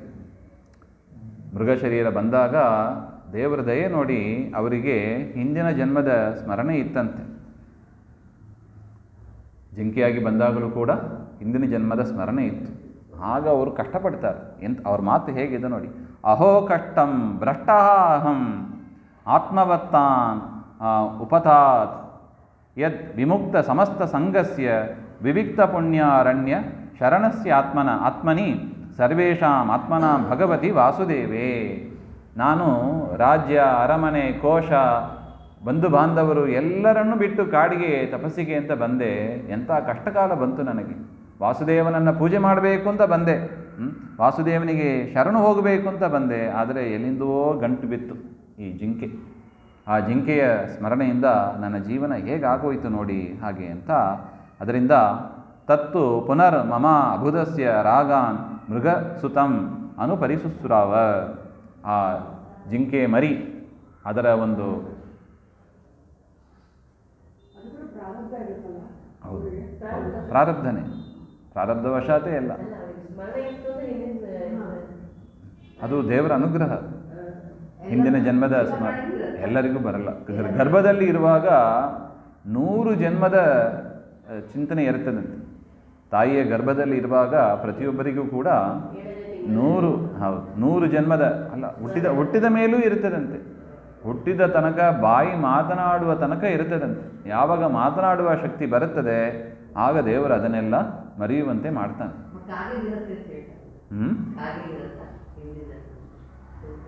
ತಾಯಿಯ ಗರ್ಭದಲ್ಲಿ ಇರುವಾಗ ಇದೆ ಅಂತ ಹೇಳ್ತಾರೆ. ಬೇರೆ ಪ್ರಾಣಿಗಳದ್ದು ನೋಡ್ಬೇಕು.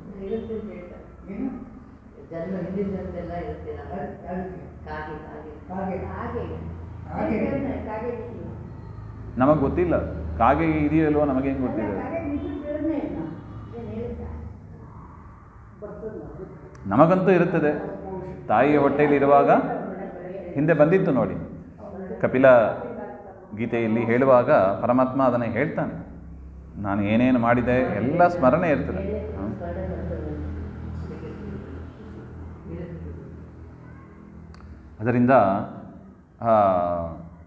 ಅದರಿಂದ ಆ ಜಿಂಕೆ ಏನು ಮಾಡಿತ್ತು, ಯಾರ ಹತ್ರ ಹೋಗಲೇ ಇಲ್ಲವಂತೆ, ಏಕಾಗಿಯಾಗಿ ಇದ್ಬಿಡ್ತಂತೆ.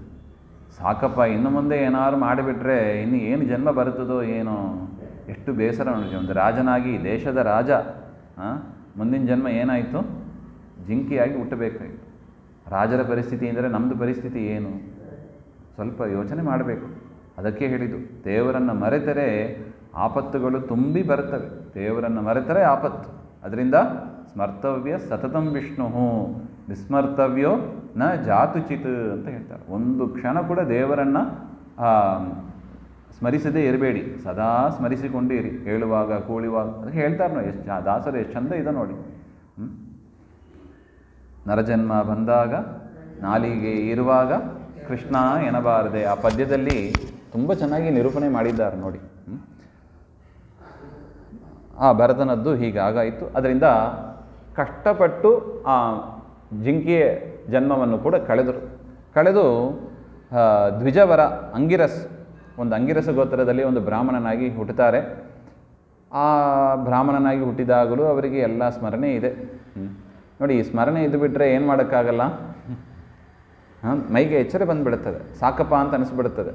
ನಾವು ಮರೆತಿದ್ದಕ್ಕೆ ಅದಕ್ಕೆ ದೇವರು ಮರುವಂತ ಒಂದು ಕೊಟ್ಟಿದ್ದಾನೆ. ಅದು ವರವೋ ಶಾಪವೋ ಅದು ನಮಗೆ ಬಿಟ್ಟದ್ದು. ಅದು ಹಿಂದಿನದ್ದು ಸ್ಮರಿಸಿಕೊಂಡ್ರೆ ನಾನು ಹೇಗೆ ಇದ್ದೆ, ಈಗ ಹೇಗಿದ್ದೇನೆ, ಮುಂದೆ ಏನಾಗ್ಬೋದು, ಸ್ವಲ್ಪ ಭೂತ ಭವ್ಯ ಭವತ್ ಚಿಂತನೆ ಮಾಡಿದರೆ ಎಷ್ಟು ಘೋರ ಅಂತ ಅನ್ನಿಸ್ತದೆ ನೋಡಿ. ಯಾರೂ ಅವರಿಗೆ ಏನು ಕೆಲಸ ಮಾಡೋಕ್ಕೂ ತೋಚ್ತಾ ಇಲ್ಲ. ಸದಾ ಸ್ಮರಣೆ, ದೇವರ ಸ್ಮರಣೆ ಇದ್ಬಿಡೋಣ ಹಾಗೆ ಅಂತ ಅನಿಸ್ಬಿಡುತ್ತೆ ಅವರಿಗೆ. ಯಾರು ಏನು ಕೆಲಸ ಹೇಳಿದರೂ ಸರಿಗೆ ಮಾಡ್ತಾ ಇಲ್ಲ, ಮಾಡಬಾರದು ಅಂತಲೇ ಮಾತಾಡ್ತಾ ಇಲ್ಲ. ಮೂಕನಂತೆ, ಹುಚ್ಚ ಮೂಕನಂತೆ ಇದ್ಬಿಟ್ರು. ಮಾತಾಡ್ಲಿಕ್ಕೆ ಬರಲ್ಲ, ಕೇಳಿಸ್ತಾ ಇಲ್ಲ ಹಾಗೆ ಅಂತಲೇ ಜನ ತಿಳ್ಕೊಂಬಿಟ್ರು. ಜನ ಏನಾರು ತಿಳ್ಕೊಳ್ಳಿ, ಯಾಕೆ ನಾಳೆ ಜಿಂಕೆಯಾದಾಗ ಯಾರು ಕಾಪಾಡ್ತಾರೆ? ಜಿಂಕೆಯಾಗಿ ಬಂದಾಗ ಯಾರು ಕಾಪಾಡುವವರು? ಈಗ ಬೈತಾರೆ ಜನ, ನಾಳೆ ಬಂದರೆ, ಆಪತ್ತು ಬಂದರೆ ಕಾಪಾಡುವವರು ಯಾರು? ಯಾರೂ ಇಲ್ಲ. ಅನುಭವಿಸ್ಬೇಕಾದ ಯಾರು? ನಾವೇ. ಮುಂದೆ ನಿನಗೆ ಇಲಿ ಜನ್ಮ ಬರುತ್ತದೆ ಹಂಗಂತ ಬಂದದ್ದು, ಈಗ ಬೈಯುವವರು ಯಾರ ಬಂದು ಕಾಪಾಡ್ತಾರ? ಅವ್ರು ಯಾವ ಜನ್ಮದಲ್ಲಿ ಏನಿರ್ತಾರೋ ಯಾರಿಗೂ ಗೊತ್ತು. ಅದರಿಂದ ಏನು ಮಾಡಬಾರ್ದು, ಜನ ಬೈತಾರೆ, ಆಡ್ಕೋತಾರೆ, ಏನು ಅಂದ್ಕೋತಾರೋ ಹಾಗೆ ಅಂತ ಸಾಧನೆಯಿಂದ ನಾವು ಹಿಂಜರಿಬಾರದು.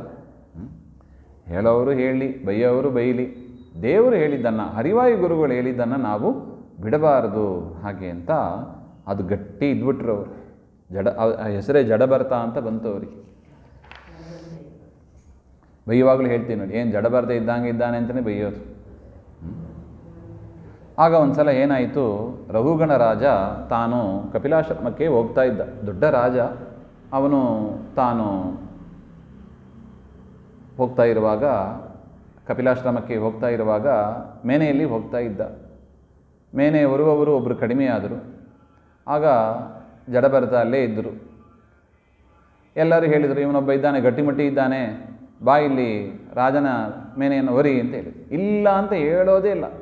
ನಾವು ಯಾಕೆ ಮಾಡಬೇಕು ಪ್ರಶ್ನೆ ಮಾಡಿಕೊಳ್ಳೋದು, ಮನಸ್ಸಲ್ಲೆಲ್ಲೋ ಹೋಗ್ಬಿಡುತ್ತದೆ. ಅದರಿಂದ ಏನು ಹೇಳೋದು, ವಿವಾದಕ್ಕೆ ಅಂತ ಹೋಗ್ತಾನೇ ಇಲ್ಲ. ಮಾಡು ಅಂತ ಹೇಳಿದ್ರಾ, ದೇವರ ಚಿಂತನೆ ಮಾಡ್ತಾ ಮಾಡಿಬಿಡೋದು.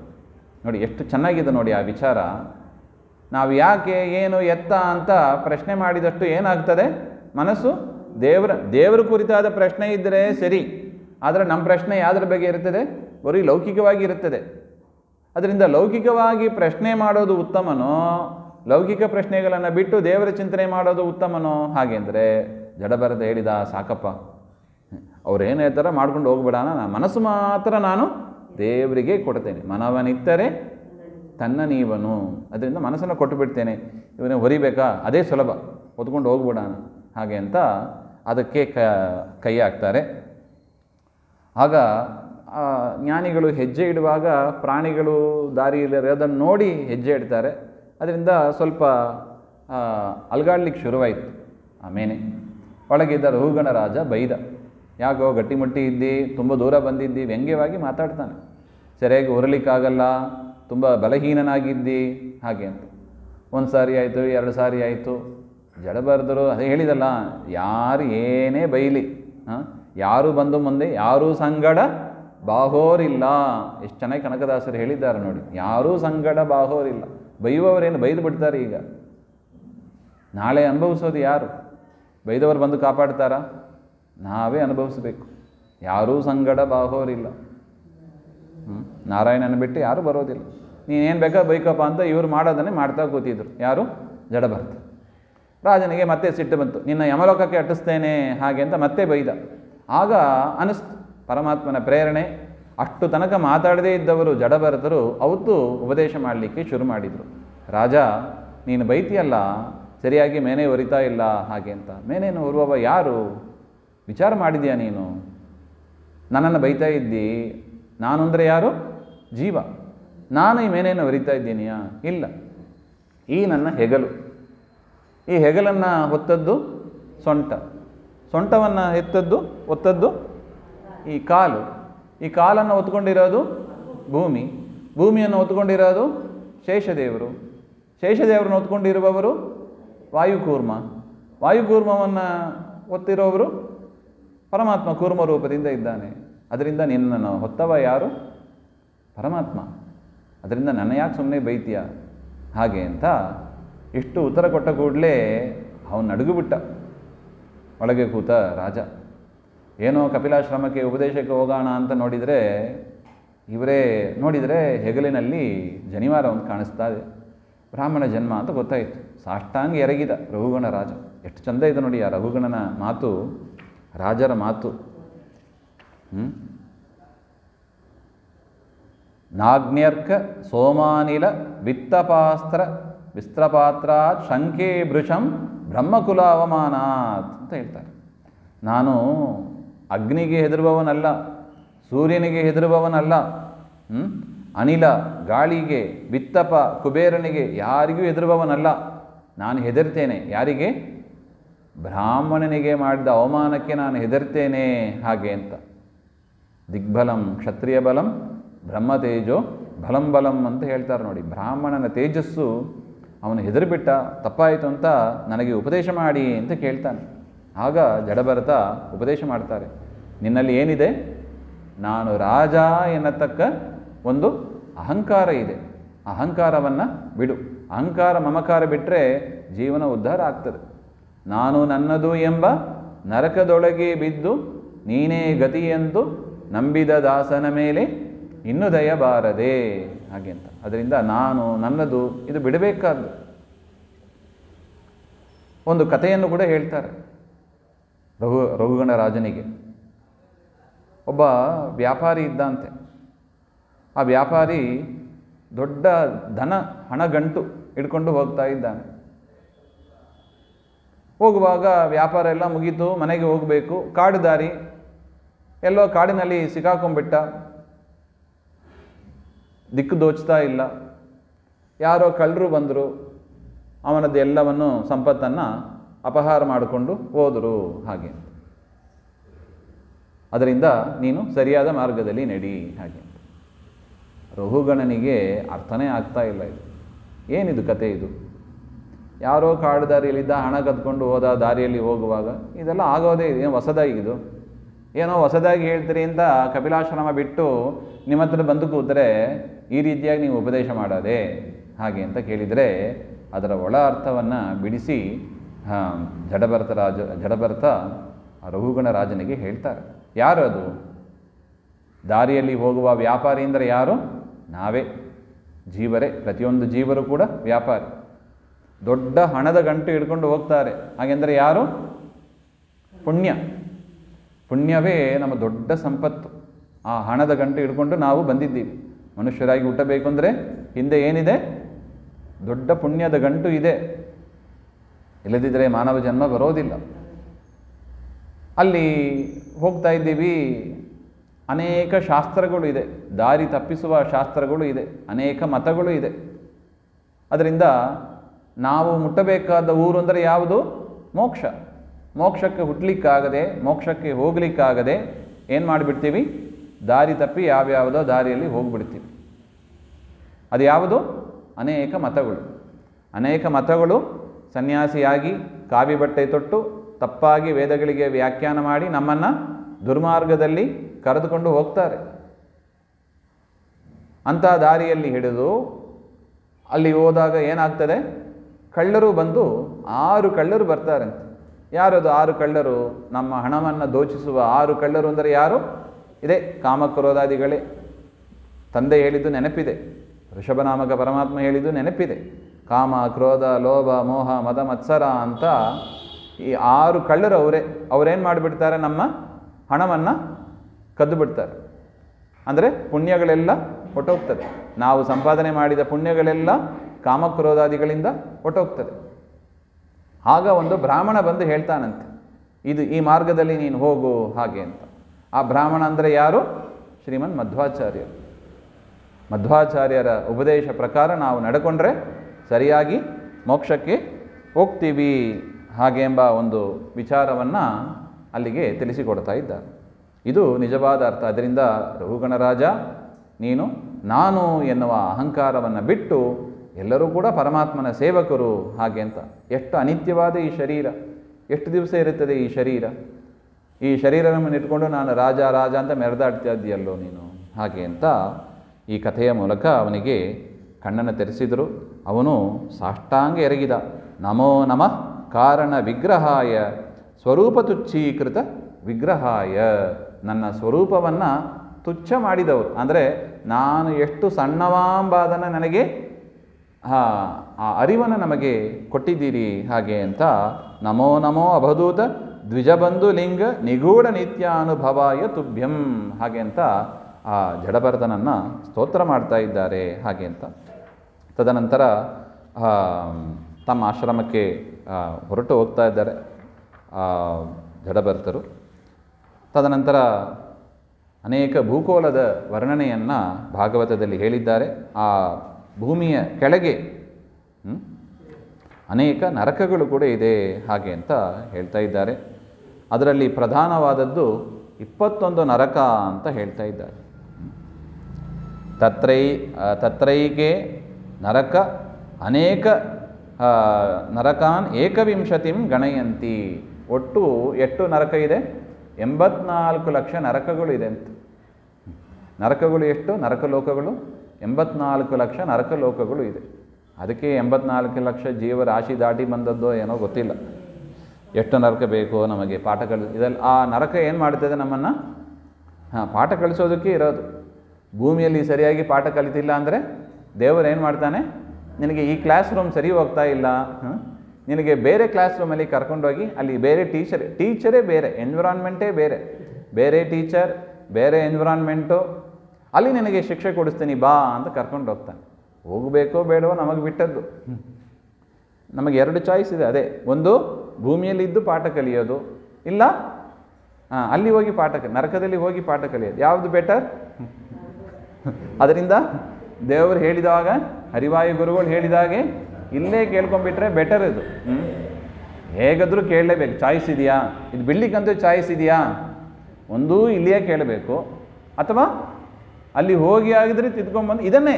ಇಲ್ಲಿ ಏನೋ ಬೇರೆ ವಿಷಯ, ಅಲ್ಲಿ ಬೇರೆ ವಿಷಯ ಅಲ್ಲ. ಹರಿ ಸರ್ವೋತ್ತಮ, ವಾಯು ಜೀವೋತ್ತಮ, ಪಂಚಭೇದ, ತಾರತಮ್ಯ, ನಾನು ನನ್ನದು ಎನ್ನುವುದನ್ನು ಬಿಡು, ದೇವರಲ್ಲಿ ಮನಸ್ಸಿಡು, ವಿಷಯ ಒಂದೇ. ಅದನ್ನು ಎಲ್ಲಿ ಎರಡು ಕಡೆ ಕಳಿಸ್ತಾರೆ. ಅದನ್ನು ಎಲ್ಲಿ? ಒಂದು ಭೂಮಿಯಲ್ಲಿ ಕಳಿಸ್ತಾರೆ, ಇನ್ನೊಂದು ನರಕದಲ್ಲಿ ಕಳಿಸ್ತಾರೆ. ವಿಷಯ ಒಂದೇ. ನಮ್ಮದು ಚಾಯ್ಸ್ ಇದೆ, ಎಲ್ಲಿ ಕಲಿಬೇಕು. ಅಷ್ಟೆಲ್ಲ ಮಾಡಿ ಬ್ರಾಹ್ಮಣ ಪಶ್ಚಿಮ ಬುದ್ಧಯ ಅಂತ ಹೇಳ್ತಾರೆ. ಒಂದು ಬಾರಿ ಬ್ರಾಹ್ಮಣನಿಗೆ ಹೇಳಿದರೆ ಬುದ್ಧಿ ಬರೋದಿಲ್ಲವಂತೆ. ಒಂದು ಬಾರಿ ಹೇಳಿದರೆ ಬುದ್ಧಿ ಬರೋದಿಲ್ಲ. ಏನು ಮಾಡಬೇಕು? ಪಡಬೇಕು. ಜೀವನ ಕಲಿಸುವ ಪಾಠ ಅಂತ ಹೇಳ್ತಾರೆ ನೋಡಿ. ಪಟ್ಟು ಕಲಿಬೇಕು. ನಮಗೆ ಬಿಟ್ಟದ್ದು. ಒಳ್ಳೆ ಮಾತಲ್ಲಿ ಹೇಳಿದಾಗ ಕೇಳಿದರೆ ಸರಿ, ಇಲ್ಲ ನನಗೆ ಈ ಮಾರ್ಗ ಚೆನ್ನಾಗಿದೆ ಹಾಗೆ ಅಂತ ಅಲ್ಲಿ ಹೋಗಿ ಕಲಿತು, ಒಟ್ಟು ಏನು ಕಲಿತು ನಾವು ನಮ್ಮ ಜೀವನ ಶೈಲಿಯನ್ನು ಬದಲಾವಣೆ ಮಾಡಿಸ್ಕೋಬೇಕಷ್ಟೆ. ಸೊ ಬುದ್ಧಿವಂತರು ಎಲ್ಲಿ ಕಲಿತಾರೆ, ಎಲ್ಲಿ ಬಿಡ್ತಾರೆ. ಇವು ನೋಡಿ, ಮಕ್ಕಳು ಹೌದು ತಾನೆ, ಸ್ಕೂಲಲ್ಲಿ ಸರಿಯಾಗಿ ಕಲಿತು ಬಿಟ್ಟರೆ ಟ್ಯೂಷನ್ ಬೇಕಾಗಿಲ್ಲ. ಇಲ್ಲದಿದ್ದರೆ ನೋಡಿ ಇನ್ನೊಂದು ಶಿಕ್ಷೆ, ಬರೋದೇ ಲೇಟು, ಇನ್ನು ಟ್ಯೂಷನಿಗೆ ಹೋಗಿ ಬಂದು ಇನ್ನೂ ಲೇಟ್ ಆಗ್ತದೆ ಅಷ್ಟೆ. ಡಬಲ್ ಶಿಕ್ಷೆ ಆಯಿತು. ಸ್ಕೂಲಿಗೆ ಹೋಗಿ ಬರೋದು ಒಂದು ಶಿಕ್ಷೆ, ಟ್ಯೂಷನ್ ಇನ್ನೊಂದು ಶಿಕ್ಷೆ. ದೇವ್ರು ನಮಗೆ ಹೇಳ್ತಾನೆ, ನಿನಗೂ ಆ ಥರ ಇಟ್ಟಿದ್ದೀನಿಪ್ಪ, ಯೋಚನೆ ಮಾಡಬೇಡ, ಸರಿಯಾಗಿ ಇಲ್ಲಿ ಕಲಿತರೆ ಸರಿ. ಅದರಿಂದ ನರಕಗಳ ವರ್ಣನೆಯನ್ನು ಮಾಡಿದ್ದಾರೆ. ಯಾವ ಪಾಪ ಮಾಡಿದವರಿಗೆ ಅದು 2 ನರಕ ಇದೆ. ಒಂದು ನಿತ್ಯ ನರಕ, ಇನ್ನೊಂದು ಅನಿತ್ಯ ನರಕ ಹಾಗೆ ಅಂತ. ಪರಮಾತ್ಮನ ದ್ವೇಷ, ಶಾಸ್ತ್ರ ದ್ವೇಷ, ವಿಷ್ಣು ವೈಷ್ಣವರ ದ್ವೇಷ ಇದೆಲ್ಲ ಮಾಡಿ ಸಾಧನೆ ಪಕ್ವ ಮಾಡಿಕೊಂಡವರಿಗೆ, ಪಾಪ ಸಾಧನೆ ಪುಣ್ಯ ಸಾಧನೆ ಅಲ್ಲ, ಪಾಪ ಸಾಧನೆ ಪಕ್ವ ಮಾಡಿಕೊಂಡವರಿಗೆ ರೌರವ, ಮಹಾರೌರವ ಹಾಗೆ ಅಂತೆಲ್ಲ ನರಕಗಳು ಇದೆ. ಅಂಧಂತಮಸ್ಸು, ತಮಸ್ಸು, ಅಂಧಂತಮಸ್ಸು ಅದೆಲ್ಲ ಏನು? ನಿತ್ಯ ನರಕ ಅಂತ ಕರೀತಾರೆ. ಇನ್ನು ಪರಮಾತ್ಮನ ಭಕ್ತರೇ ಆಗಿದ್ದಾರೆ, ಆದರೂ ಕೂಡ ತಪ್ಪು ಮಾಡಿರ್ತಾರೆ ಅಂಥವರಿಗೆ, ಪಾಪಿಷ್ಠರಿಗೂ ಇದೆ, ಪಾಪಿಷ್ಠರು ನರಕದಲ್ಲಿ ಬೀಳ್ತಾರೆ ಹಾಗೆ ಅಂತ ಹೇಳಿ ಆ ನರಕದ ವರ್ಣನೆಯನ್ನು ಮಾಡ್ತಾ ಇದ್ದಾರೆ. ಇದನ್ನು ಕೇಳಿದಾಗ ಪರೀಕ್ಷಿತ ರಾಜನಿಗೆ ಸ್ವಲ್ಪ ಹೆದರಿಕೆ ಆಯ್ತಂತೆ. ಯಾಕೆ? ಅವನು ಏನು ಮಾಡಿ ಕೂತಿದ್ದಾನೆ? ಬ್ರಾಹ್ಮಣನ ಕೊರಳಿಗೆ ಸತ್ತ ಹಾವನ್ನು ಹಾಕಿ ಕೂತಿದ್ದಾನೆ. ಅದರಿಂದ ಅವನಿಗೆ ಹೆದರಿಕೆ. ನೋಡಿ, ಈಗನ್ನು ಹೇಳಿದರು ರಘುಗಣ ರಾಜ, ಬ್ರಾಹ್ಮಣರಿಗೆ ಅವಮಾನ ಮಾಡೋದಕ್ಕೆ ನಾನು ಯಾವ ದೇವತೆಗಳಿಂದಲೂ ಹೆದರೋದಿಲ್ಲ, ಅಗ್ನಿಯಿಂದ ಸೂರ್ಯನಿಂದ ಹೆದರೋದಿಲ್ಲ, ಆದರೆ ಬ್ರಾಹ್ಮಣನಿಗೆ ಮಾಡಿದ ಅವಮಾನಕ್ಕೆ ನಾನು ಹೆದರ್ತೇನೆ ಅಂತ ಹೇಳಿದ. ಅದೂ ಕೇಳಿಕೊಂಡ ಪರೀಕ್ಷಿತ ರಾಜ,